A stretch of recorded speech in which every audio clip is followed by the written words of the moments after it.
Haleluya. Bwana Yesu asifiwe, watu wa Mungu. Ninawasalimu katika jina la Yesu. Kabla sijaendelea, tafadhali na kuomba subscribe, like, share. Kabla sijaendelea na kuomba subscribe, like, share. Nakuja kwako kwa jina la Bwana wa majeshi. Biblia inasema katika Waefeso, enyi waume wapendeni wake zenu. Nataka nitoe ushauri mimi kama mzee. Unaona mvi zimejaa. Nina miaka 33 kwenye ndoa.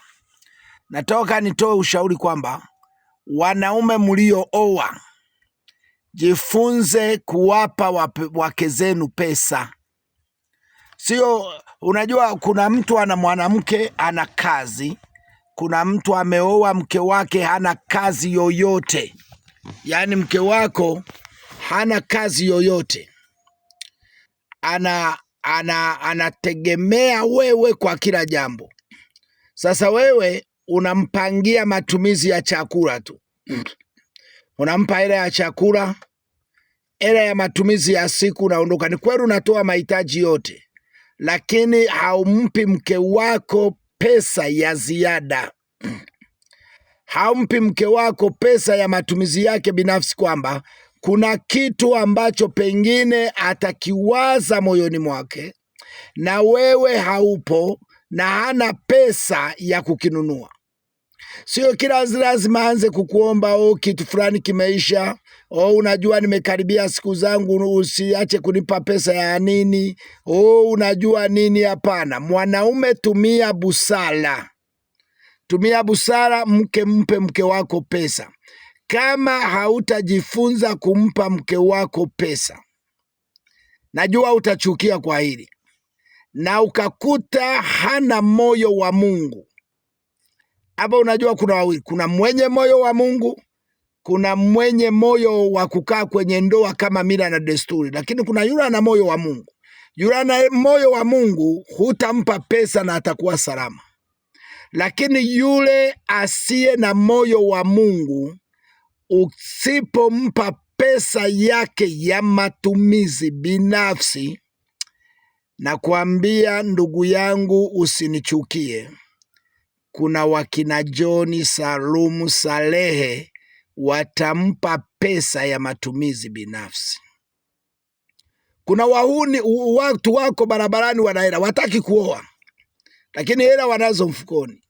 Watampa tu, watampa hela ya kutumia, na wewe utashangaa. Kwa sababu hiyo, ninawasihi wanaume, ninawaomba wanaume, msiwatie wake zenu majaribuni. Usimfanye aanze kukuibia, aanze kukupigia hesabu ambazo hazipo. Mchicha wa 500 na kuambia 1500. Usimuingize majaribuni.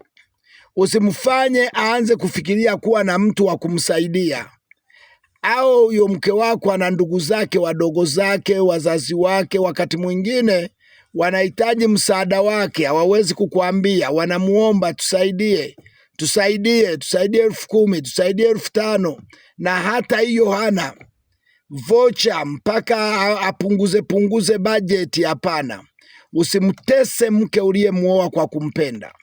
Usimunyanyase mke uliyemuoa kwa kumpenda. Kama hana kazi, tafadhali mpeni pesa. Kama uwezi kumpa fedha, mfungulie biashara. Mfungulie biashara, awe anapata matumizi yake binafsi, awe anapata mahali pa kutoa mambo yake, mfungulie biashara. Lakini ushauri wangu wa kweli, unapopiga bajeti za shule, unapopiga bajeti za watoto, piga na bajeti ya kumpa mke wako pesa yake ya kukaa nayo mkononi.